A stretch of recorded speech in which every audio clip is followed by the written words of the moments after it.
do the proper hand washing, and then prepare all the materials needed. Then, ha? Sabi mo talaga, nakakalito lang. So, tagalin na natin siya. So, put water here in the basin. Warm water po with soap. So, rinse. Kunwari ito yung process. Tagalin natin. Huwag na, baka masaya. Maraming tupas. For example, ito po yung process. Rinse natin si bottle. And put natin dito sa may warm and soap. Warm water with soap na po. Nasaan po yung mali? May brush ano. Ay, there. Before brush. Okay, so start tayo sa default.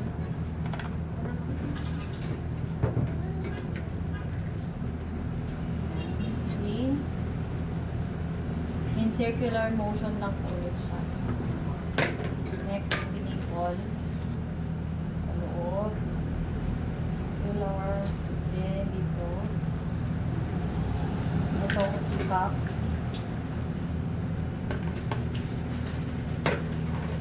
Then next is the bottle.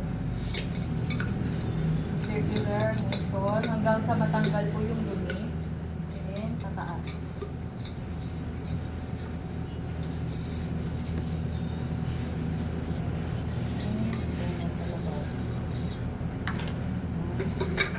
Rinse.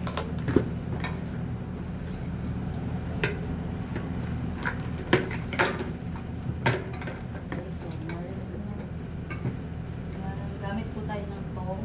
So, kunwari kumulo na to, 15 to 30 minutes. So, si Nipple, si Holder, and si Cup po is sterilize natin siya ng 10 to 15 minutes. Si Bottle, 15 to 30 minutes. Okay, so unahin po natin si Bottle. And next na ito.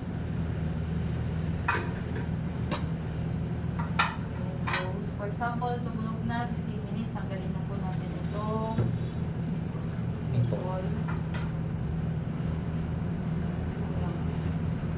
Clean na po ito ha. Ayun na lang.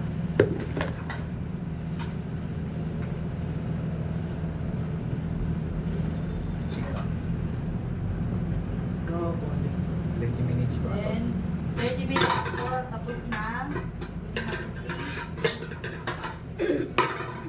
so,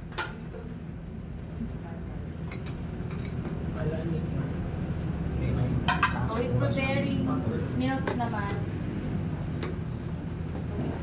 Ano na po ha? Milk preparation now. We have distilled water, formula milk, calibrated gas, spatula, spoon, then Funnel. Funnel. funnel. Budok. Ay, hindi pa. Imbudo. Oo, meron po siyang, imbudo na lang. Budok. So, put at least 60 ml dito. 60 ml.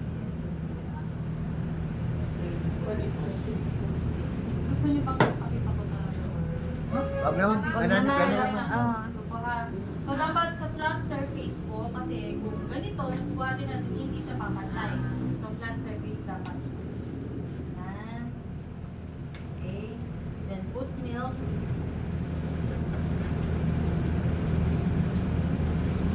So, pag ganito po na scoop, 1:1. Yung mas malaki po, 1:2. So, dahil naglagay tayo ng pang 2 ounce, ilang scoop ang ilalagay po natin? 2 scoops. Yan. Then, spatula.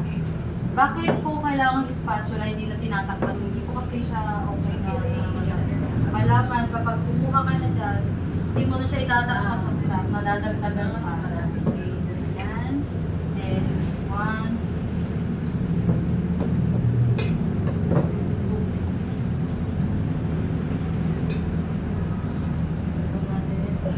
2. po ang pag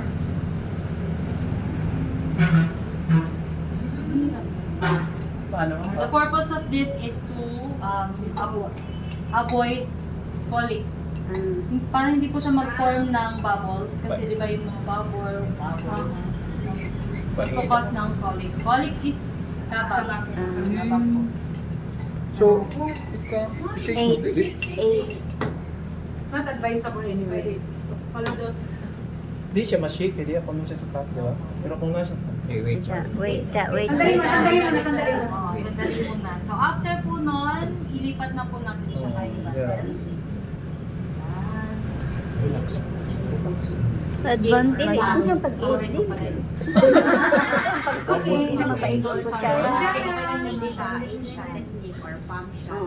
Or side by side. Dilit And siya. then, dilitin natin yan siya. Hindi po pwedeng hawakan si Nicole ha.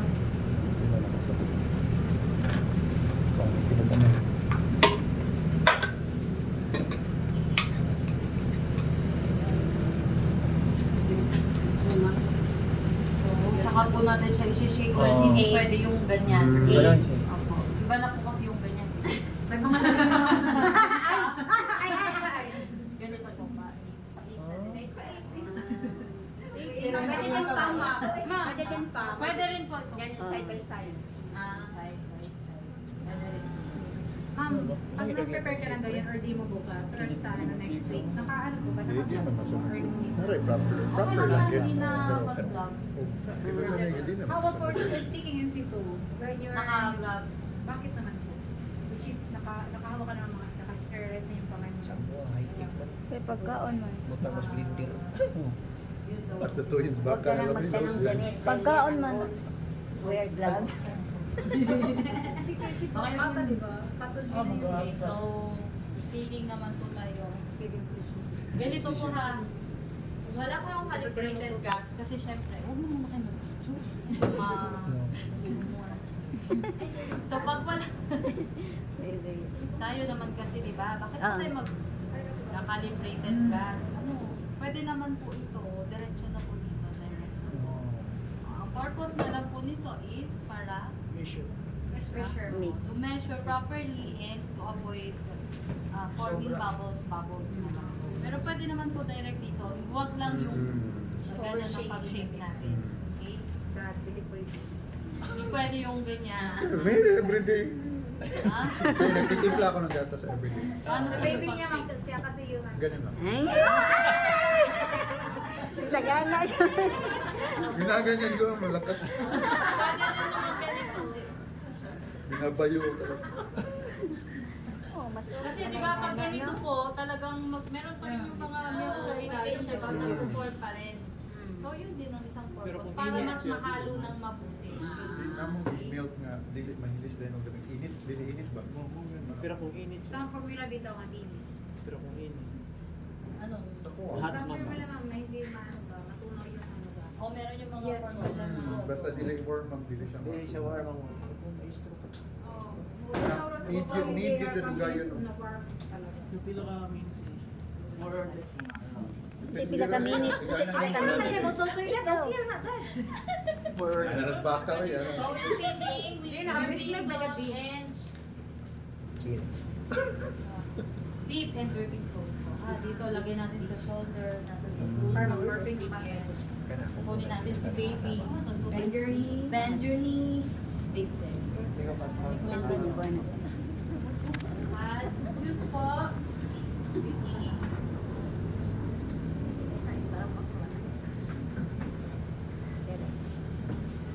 Bakti na yung bata.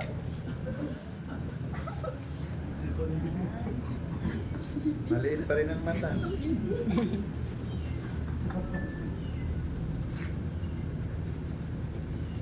So dapat mas mataas yung temperature. Check muna natin yung Oh, water. yeah. Okay, warm naman po.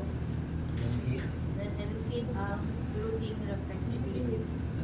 Sa rin ang ating ilin niya. Okay, butong. Suction. Okay, so elucid. So, after po niyan, kunwari na, gusto niya yung 1 Kunwari na. half. Ngayon. Bagay daw sa'yo, ma'am. Bagay daw sa'yo. Ganito ginagawa ko eh. Malamang, no? Months, ma'am? Ay, Right, right. Sabi niya ka na, ma'am. O sino mag-inom dyan? Brightek uniform. Brightek uniform, kami lahat. Then, verb natin si baby. So, shoulder. Then, tap, tap, tap. Gentle lang po. Hindi pwede yung ganyan. Laglag na yung balo. Baklo na yung balo. Meron yung mga baby na kahit na tinatap mo. Parang kung kailangan sa namumigwa, ma'am. So, try po natin ibang position naman yung verb. Pwede ganito. Say, anong hindi? Kaya nung magkakasal Verb ba si yung pag-open baby. Facebook?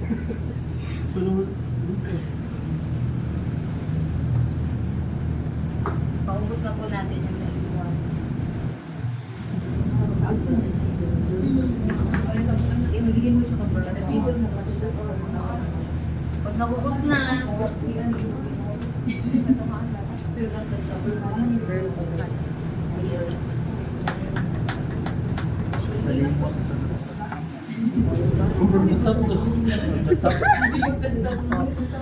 Huwag ka na nag-video. deliver na po si baby, okay na. Tatap ka. Pwede na ibalik. Pwede nang ibalik. Sa proseso niya. Then check, pwede rin natin i-check kung basa or umigi si baby or nang po maritan. And then, the baby comes.